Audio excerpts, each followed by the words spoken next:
Hey man, it's really, really good to be here. Thank you for having me. I'm excited. Oh, it's great to have you on. So, Hernan, I'd like to get started by asking you to please share your story. How did you wind up becoming an entrepreneur? Yeah, that's actually a good question. And I think my last day job was, 13, 14 years ago now. And the math that I did was pretty simple, right? I just finished university. I got a degree in public relations. I was working, what you could say was my dream job, right? I was working for a big company. It was actually at a walking distance from my house. I was living with my parents back in the day, so I used to walk like 3 blocks, and boom, I was there, the office, Hmm. right? It was insane. It was really good. But the math that I did was the following. I'm like, all right, so if I stay 10 years here and make a career here and become a maybe I could become a middle management, maybe a manager, senior executive, something like that. What could happen if I dedicate those exact same 10 years with the exact same amount of intensity to something that I own, right? And the reality is that I never looked back since, because the math just worked out. I'm like, okay, I know that I want to become an entrepreneur. It's going to be really, really tough to become one having a day job. And that's when I jumped, and I never looked back since. And I jumped without a network, the only network, or without a net rather. And the only net that I had was living with my parents. But then I moved alone with my girlfriend back in the day, and she had a day job and I didn't. And one of the things that feed us for quite a while, actually, for the first couple of years, was Fiverr.com. It actually helped us put money. It actually helped me put money on the table and pay the rent. And sometimes we had to, choose between putting food on the table or paying the rent or heating up the house. And I'm originally from Argentina, and we were living in Patagonia, so it got really, really cold. But the reality is that, at that point, when I decided to become an entrepreneur, I didn't know what I was going to do.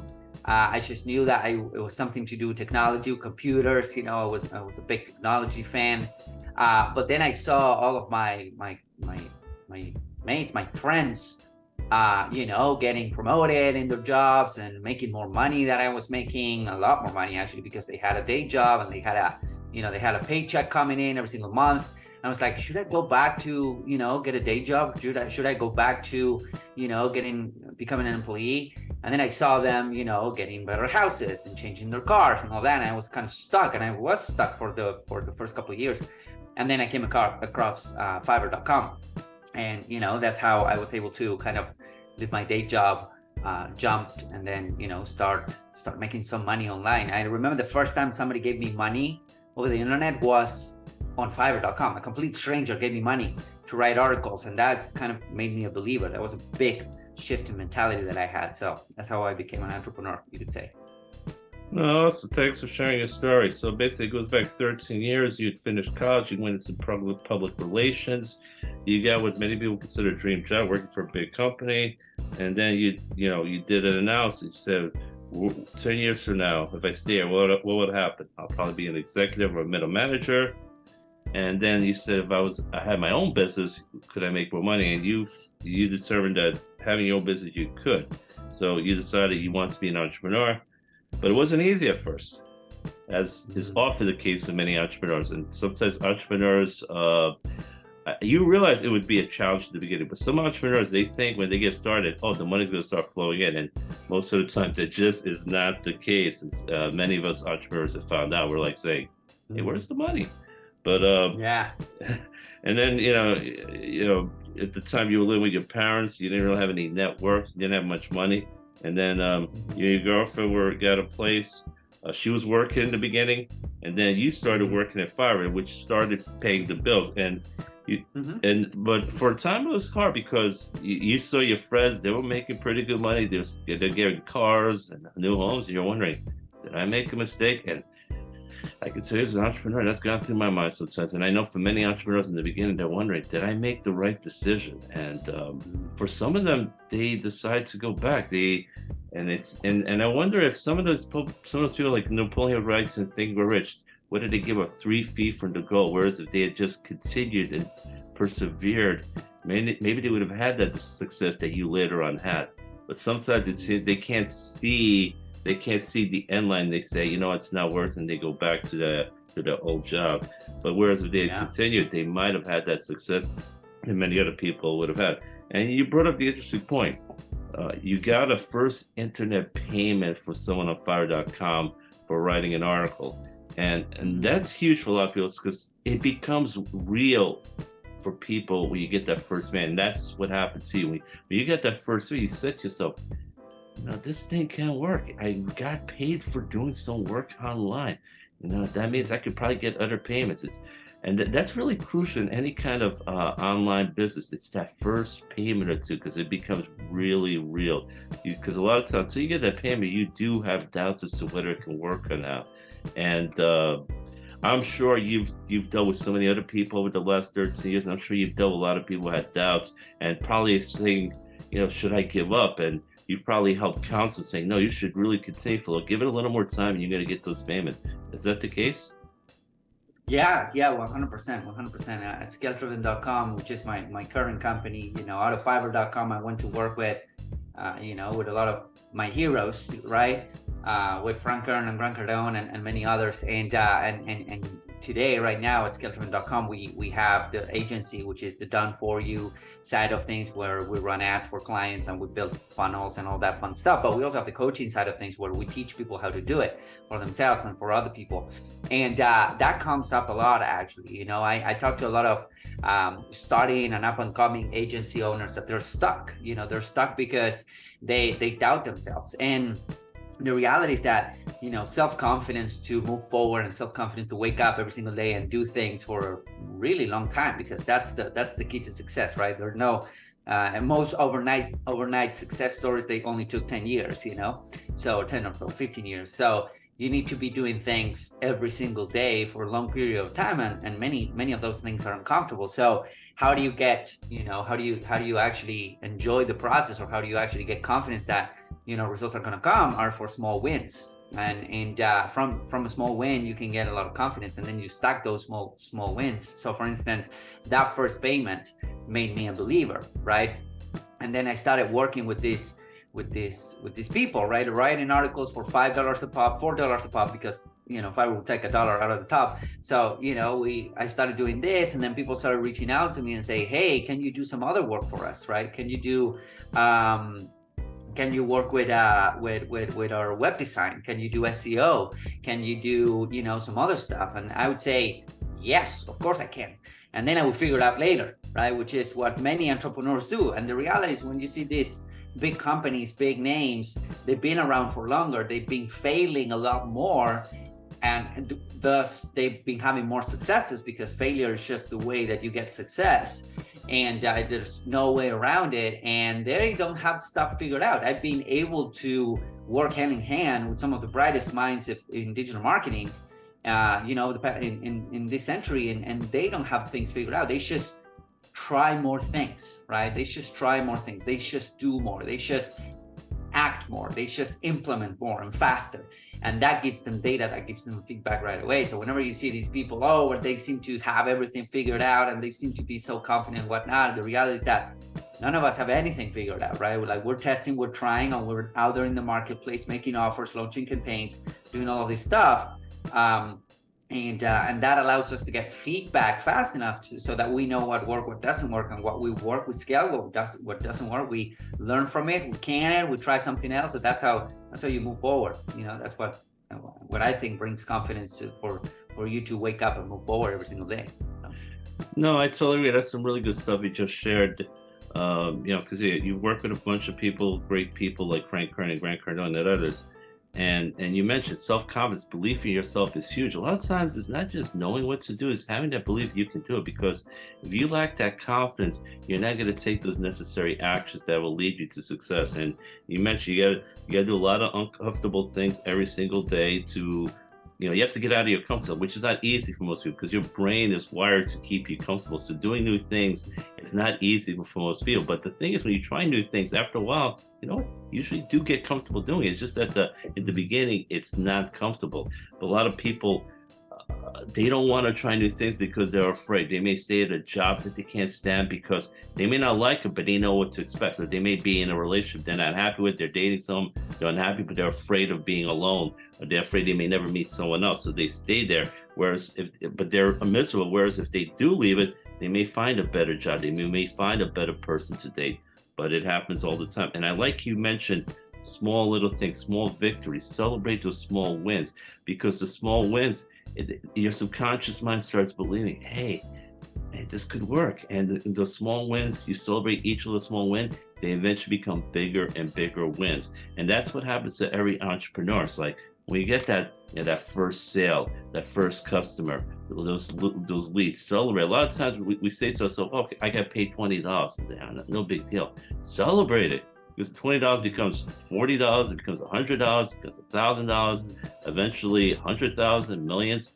So celebrate those little victories, because those little victories will become big victories. And one thing I also recommend is keep a record of your little victories, your little successes, because when you go through it sometimes, all entrepreneurs, even you're going through a good stretch of, business, sometimes you'll have a downturn and you might be struggling for a couple months. Then you go back to your victory log and you say, wow, 6 months ago I was doing all this stuff. I know I can get through this. So that's really good stuff. And like you said, then people are asking you later on, can you do this? Can you do web design? Can you do SEO? You say, yeah, I can. I mean, you really didn't do it. You didn't know it at the time, but you would figure it out, and you figured it out. And that's what a lot of companies do. That's what a lot of entrepreneurs do. They, you fail a lot. And that's a very important point, because you're not going to find many entrepreneurs who, when they get started, oh, I figured it all out. I had tons of success. They had a lot of frustration, stress.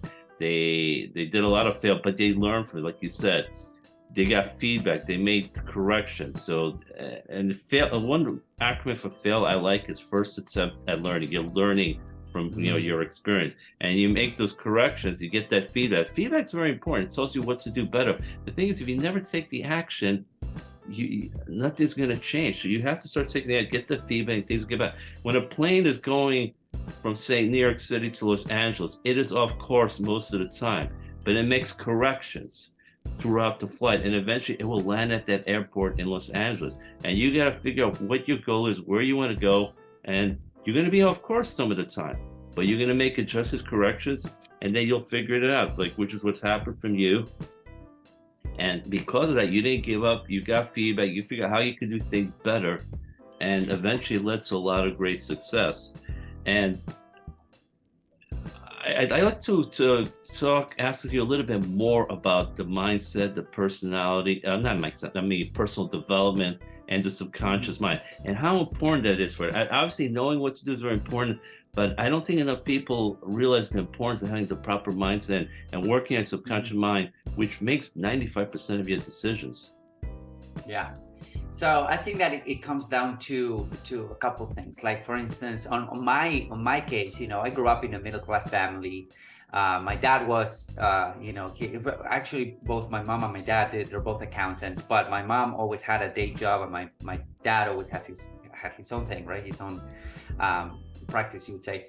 And then and I was lucky enough that they were during their early, while they were starting during their 20s and their early 30s, they joined a couple of multi-level marketing companies, right? And I know that they don't have the best publicity. They're like, well, it's a pyramid scheme, a lot of this. But here's some of the things that I learned, and here's some of the things that I learned by being exposed to that environment. The reality is that multi-level marketing companies or pyramid schemes or whatever, they don't have the best press, but they do have a lot of great mindset and sales training. So I remember that I was really little. I was like, I don't know, 7, 8, 10 years old. And I remember that my parents, they would have all of these books, right? They would have all of these books like Think and Grow Rich. They would have like Dale Carnegie, How to Win Friends and Influence People. They have all of these, emotional intelligence. So they would have all of these books in the bookshelf, right? And I would I would be bored, and I would do two things. I would play computer games, right? Because my dad was a big fan of technology. So I would play some computer games, and then I would also read these books. That's all I did. Like, I went to school, I come back, and then I read these books. And I remember that they had a big impact, right, on me, because they were there, they were available. And they still, watch the news, and they still, fight a lot about money and whatnot. But something that I realized is that you need to learn how to hypnotize yourself. You need to learn how to, get that good feedback in, because inputs equals outputs. If you input trash, if you're watching the news, if you're talking, if you're gossiping with your friends or your family all day, and if you're having that negative self-talk, that could be really, really, really harmful, right? And that's trash input, which equals trash output, right? So one of the things that we do when it comes to scale driven, we teach mostly marketing and advertising and whatnot, but it all comes down to the mindset initially. It all comes down to how do you actually become a good entrepreneur, a good business owner, a good leader. And then, sometimes I act a little bit of like a shrink in our coaching calls. And the reality is that I see a lot of people that they are, getting that input from the wrong sources. So if you really want to have good output, you need to change your input. This is like eating McDonald's every single day. You're not going to have great health. Well, you need to make sure that you are inputting good vitamins and minerals and nutritious information into your brain. And I call that hypnotizing yourself. You need to hypnotize yourself to success, which basically means read the right type of books, stop watching the news, stop having those pitiful conversations, though, stop gossiping, skip the drama, and start having conversations like this, like the one that we're having right now, right? Get exposed to podcasts, get exposed to people that can lift you up, because that will slowly but surely will impact how you think about yourself, how you think about life, and how you think about, everything. Another thing that I always mention is mentoring. Like, mentors can make or break your mindset, like literally, right? So getting the right type of mentor, it's so important. I was, lucky enough to have these type of guys as mentors, and I will take a look at everything that they do, right? And the type of conversations that they have with people, I would say 98% of the time are positive. They're focusing on their stuff, and they're positive conversations, and they are inputting stuff that will help them reach their goals faster, which is not what 99.9% of people do, right? So I think that plays a big role. Whatever you input in terms of content, material, conversations, and also the teachings that you get from other people, I think that will lead to a greater, better, and and more conducive to success output, if that makes sense.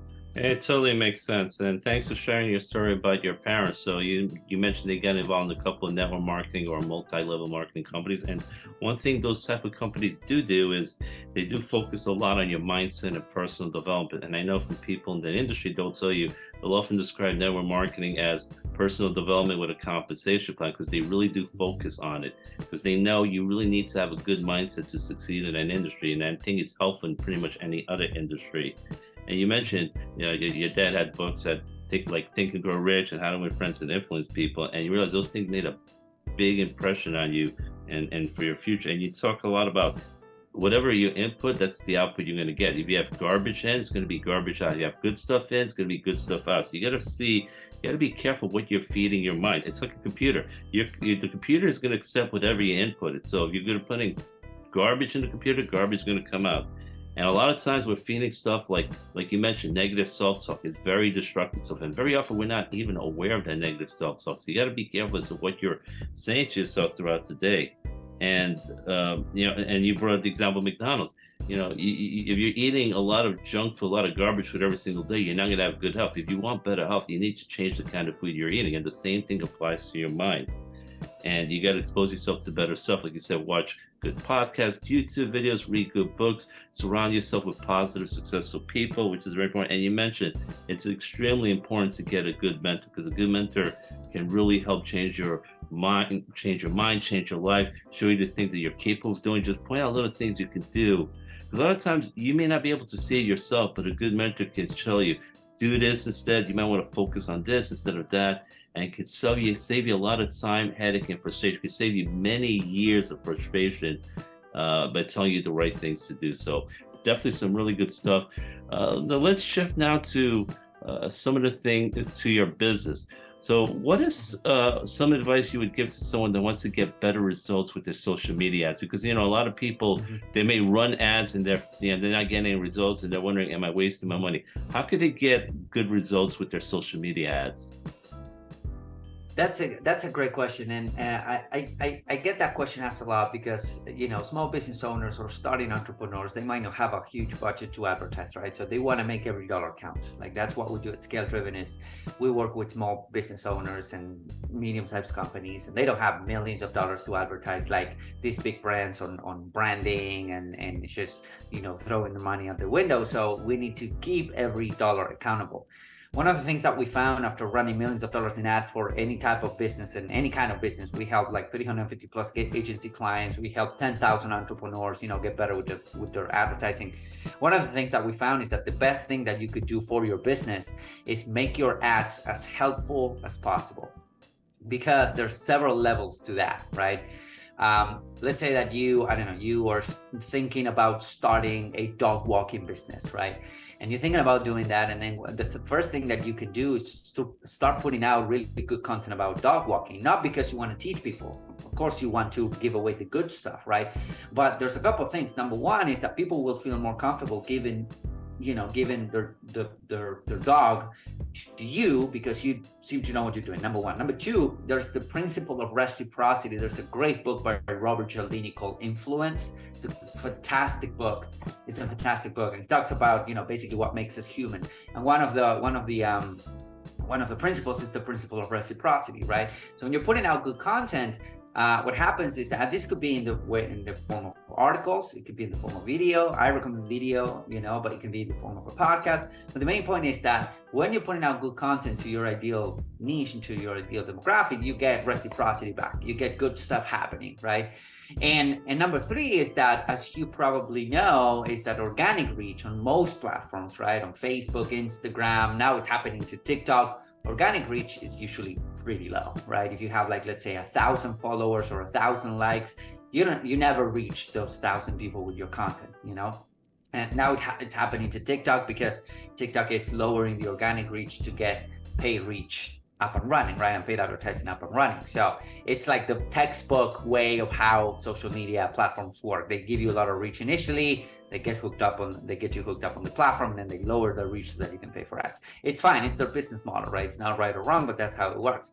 So if you advertise your good content, what's going to happen is that good content is going to get the lion's share of the eyeballs that your business gets, right? So for instance, I remember when I was working with Dan Henry, which is a good friend of mine. He's a fantastic marketer and whatnot.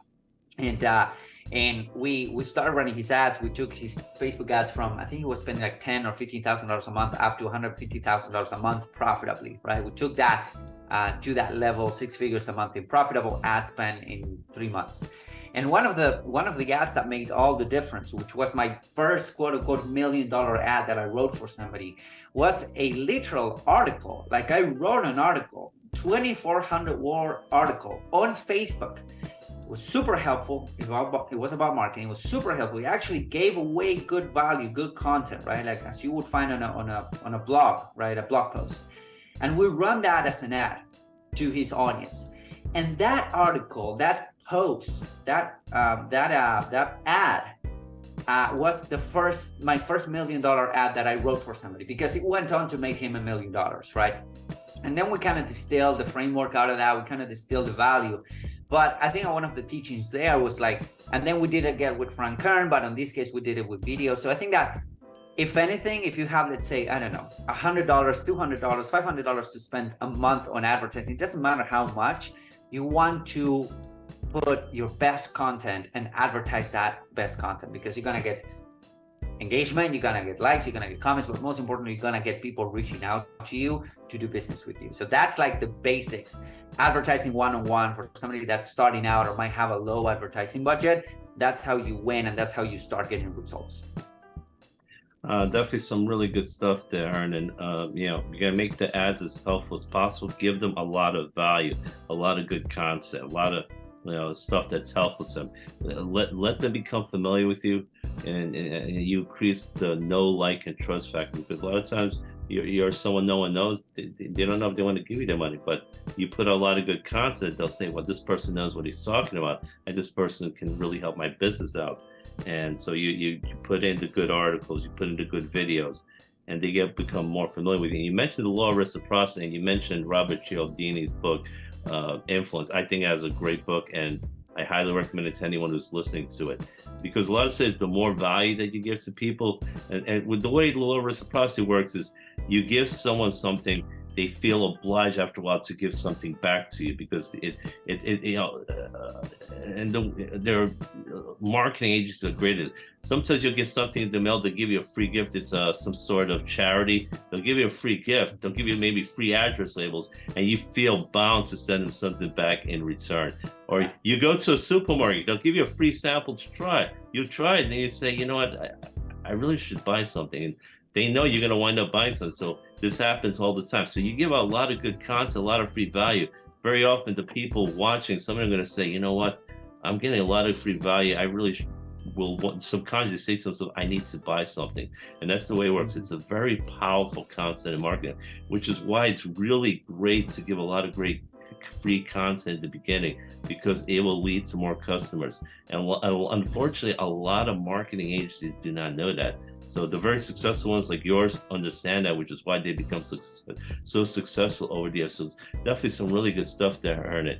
Now, next question I'd like to ask you is like, now, once you get that customer, they've seen the ad, they say, you know what, okay, I want to work with this agency. How do you help increase that customer value? Yeah, that's a great question. That's the next step, right? Like, I think that Jay Abraham has the 3 golden rules of scaling any business, which is increasing the ticket value, or how much money people give you on the first transaction, right? That would be increase the transaction number, or the transaction price, which is number 1. Number 2 is increase the frequency of transaction, meaning how frequent they give you money, right? And number 3, increase the speed of transactions, like how often they give you money, how much they give you, and that type of stuff. And the more you pull these levers, the more you can scale your business. So and then Dan Kennedy would say, a buyer is a buyer is a buyer is a buyer is a buyer. So when people come to us, Scale Driven, and they want us to work with their advertising, running their marketing and whatnot, what happens is that they might be too focused on just one product. It happens a lot with e-commerce stores. It happens a lot with people that might have, a couple of information products out there. And we're like, okay, that's great. You're running advertising, or maybe organically you're getting clients and you're getting buyers and whatnot.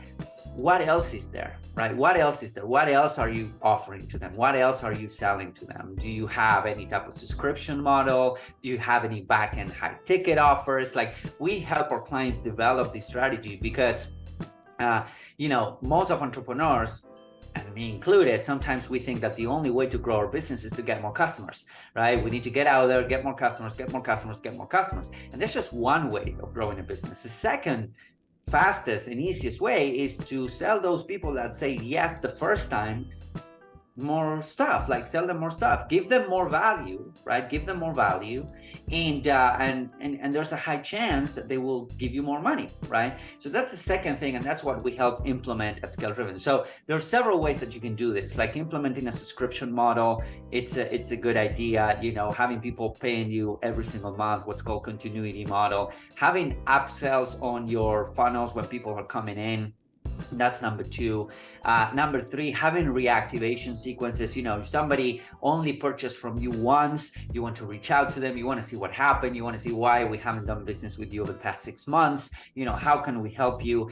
Having higher ticket offers, for more involved approach. Like, for instance, there's always 3 levels of value for an offer. There's the manual, which is, okay, here's how to do things, right? Like, let's say, here's how to walk your own dog, right? Here's how to walk your own dog, and you sell them the manual, you send them a course on dog walking and making sure that the dog gets what it needs. That's value number 1. The next level of value is we do it with you, right? We'll go out there, we'll coach you on how to walk your dog, we'll coach you, we'll go with you, and we'll give you access to a coaching call so that you become a good dog walker. And number 3, which is the highest level of value, is we do it for you, right? Okay, we'll go out there, pick your dog, go walk it, and then bring it back. That's the highest level of value. Most people, or most companies, are focusing on one of the three levels of value. They're either selling information on how to do it, they are doing it with the client, or they either doing it for the client, right? So there's a lot of additional stuff that you can offer to your original clients or to current customers by, you know, deploying services or products for these different levels of value. And that's what we help Scale Driven to do. And that can allow you to scale your business without having to have more customers through the door. That's some really good stuff. Thanks for sharing that. And a lot of people don't understand, and you just explained it. When you get a customer, they've already bought from you. So they're much more likely to buy from you than a stranger who doesn't know you. And I don't think enough people focus on it. As you mentioned, a lot of people focus only on getting more customers, which is fine. But you already have a customer, so you could try to upsell them. You could try to give them a subscription. You could reactivate someone only bought from you once or hasn't bought from you in a while. And you want to reach out to say, hey, you know, how can we help you? Is there anything else we can, you know, kind of service can we provide for you? And some of those customers will reactivate with you. You got to reach out to them. You got to, you know, there's a lot of good values, you know, a lot of good stuff that you can help with. And a lot of times they're willing to buy more from you because they bought from you in the past and they trust you. And a lot of companies don't take advantage of it. So that's some really good stuff and increase the customer value, because I know guys who sold a $7 product to someone starting off, but then that eventually led to a $100 product, $10,000, $30,000, all because they started with one product, but eventually they created a relationship. They started selling them more products. So you never know, because sometimes when a person's buying for you, a lot of times they will buy more for you. So that's some really good stuff. Next thing I'd like to ask you, Hernan, is, you know, when you're getting started and you want an agency to, you know, run ads for you, what are some of the things you look for when you're hiring a good marketing agency? What are the things that you look for as an entrepreneur? Yeah, for sure. That's a great question, because, you know, when we talk to potential clients, agency clients, there's always this client that comes and many of them actually have been burned from agencies, right? From digital marketing agencies in the past. And when we start digging, of course, there's some really lousy agencies. There's some agencies that they promise you the world and they don't deliver, and they'll tell you, yeah, we're going to make you $1 million in 7 days. Just, you know, allow us to work with you. And they'll do anything they can to sell you on their services. And when something seems to be too good to be true, it usually is, right? So I rather, like, when I'm having conversations with potential clients and with prospects, I try to be as honest as humanly possible. It's like, this is gonna take work. You're gonna hate it at first, but then we're gonna get some traction, and then we're gonna help you scale. But this is going to take work and time. Marketing is a marathon. It's never a sprint. We need to take off, or we need to test offers. We need to test funnels. We need to tweak a lot of things to build you a machine. Now, people that understand that, they become far better clients. And you want to be a good client for an agency as much as you're looking for a good agency to run your ads or help you with marketing, right? And the way you do that is, number one, do not rush to go out there and get an agency working with you, right? And the reason I say this is because many people that come to us, when we talk to a client, they're like, well, I tried 5 agencies in the past and they didn't work. That could be a red flag for us, because it's like, hey, you tried 5 agencies in the past and none of them work. Like, what's going on? Are you sure that's not your product or your business the problem? Like, what's going on? And you start digging and you realize that they are rushing the process of hiring an agency. So what I almost always recommend is, number one, you want to become a good potential candidate for an agency to work with you, to set you up for success. And you do that by knowing your numbers. By knowing your numbers, meaning, how much is a customer worth to you? How much is worth to your business over the first 30 days, over the first 60 days, 90 days? Number one, how much are you willing to spend to acquire a customer, right? And knowing your numbers makes things so much easier, right? Like, just having those numbers on the table is like, okay, a customer's worth through us X amount of money over 30 days. And if you're doing a good job, over 60 days, it would be worth more. Over 90 days, it would be worth more. So you want to make sure that you have those numbers, at least those numbers figured out. There's some business owners that are much more sophisticated. They know their opt-in rates, and they know how many calls they need to make before they land a client, and all of those things, right? But just knowing your customer value helps a lot.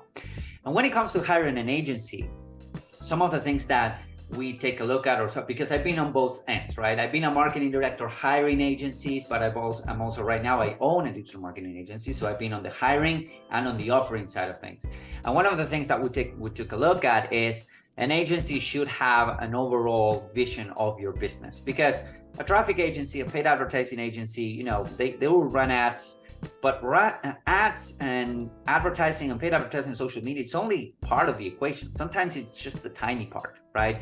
If you're running traffic to a brick wall, it doesn't matter how good your targeting is. It doesn't matter how good your ads are. You're running ads to a brick wall. So what we usually recommend is, when hiring an agency, you want to talk to the person that's on the other side. You want them to have a vision of your entire business, meaning, all right, we're running traffic to this landing page or to this funnel or to this website. What happens after, right? How many emails are you sending? How much are you reaching out to these people? What type of conversations you're having? How effective are your salespeople on the phone? So having an overarching vision of the customer's business and funnels allows the agency to become much more effective. That will be number one. And number two, you want to ask what type of results they're getting for the current clients, not in terms of impressions, not in terms of clicks, not even in terms of leads, but actual ROI. Like what is the ROI or return on the investment that an average client will get with an agency? For us, it's around 3.5x, you know, because we run ads on many different niches and in many different verticals. And while we cannot promise a 3.5, 4x, 3.1x return on the investment, because we don't know, most of the people are coming our way and we have to have conversations with them, that's the typical result for one of our clients. Again, not a promise, but that's the typical result. And that's based on how much money you're putting on ads versus how much money you're taking out. Impressions, leads, clicks, those are great numbers. Those are mostly vanity metrics. If you're not making money with your advertising campaigns, especially as a small business owner or medium-sized business, you should run the other way. So those are the two things that I would say is talk from the perspective of ROI, take a look at what they're doing in terms of the entire funnel, not only their ads, I mean, they can advise you, but also you want to become a good client. You want to know your numbers as much as possible before you bring someone in. And if you don't know your numbers, that's fine. But you need to know that the first couple of months by working with a digital marketing agency, you're set out to discover those numbers, right? And that's fine. You're buying data, you're discovering those numbers. And usually you don't get any return on the investment during those first couple of months because you're just spending money to get data, right? So having those things in mind will make you a much more effective entrepreneur when it comes to hiring a digital marketing agency. No, that's some really great stuff you just shared there. It's, you know, a client comes up to you, potential client. Number one, you got to be honest, and you got to say, hey, this is going to take some time. It's going to take some work. And I, like you mentioned, marketing is a marathon, not a sprint. Don't expect to get $1 million in results in 2 days. Unfortunately, that's what a lot of these agencies expect when they come to you. They want results from you, and it takes time. So you need to, you know, learn the audience. You got to get the numbers. You got to figure out. You know, you're going to make adjustments along the way. You can see what works, but you got to do a lot of testing because no matter how good you are, things just happen. You're going to figure out, okay, this ad campaign is already going to tweak. I'm going to try this. We're going to do some testing, stuff like that. And don't rush for an agency. You gave the examples. You talked to someone, they said, I did 5 agencies, none of them worked. That's a red flag because they're probably rushing to everything. You know, they didn't get results in a week, they just gave up. So you probably did not want to deal with those kind of clients. And another important thing you mentioned, know your numbers. You got to know what you know. Too many businesses don't know their numbers. And if you don't know your numbers, you don't know what to do, because it's a saying, what gets measured gets managed. You can only manage your business if you know your numbers. So yeah, how much is a customer worth to you, or how much are you willing to spend to get a customer? You need to know those things. Or, you know, like you said, when you start running the ads, you can figure out more data, and then you can figure out where to proceed from there. So, and I like you mentioned that the agency should have a vision of your business, and very important, what kind of results and, you know, return of investment you get on, because that's the most important thing. Are you mentioned yours gets like usually 3.5 to 4. Can't guarantee that, but you need to know what kind of ROI, return on investment, are you getting from people. Those are important things to do. So that's some really great stuff that you've been sharing all, you know, throughout this interview. And listen, Hernan, I want to thank you so much for being on the show. It's been a real pleasure having you on. You shared a lot of great value, shared a lot of great wisdom and tips. And I know the people listening to this interview really appreciate all the great stuff that you shared. And Vernon, before we let you go, if people want to get in touch with you, what is the best way for them to contact you? So yeah, Hernan Vazquez in all the networks. If you check us out, we have content all over the place. We have YouTube channel. We have, we're on TikTok, Instagram, pretty much everywhere. Scaledriven.com. It's our main website, scaledriven.com. And then, yeah, that's how we can get in touch. Awesome. Hernan, thanks again for being on this show. Have yourself an amazing day. Thanks, man. It's been awesome. Thank you for having me. Bye-bye.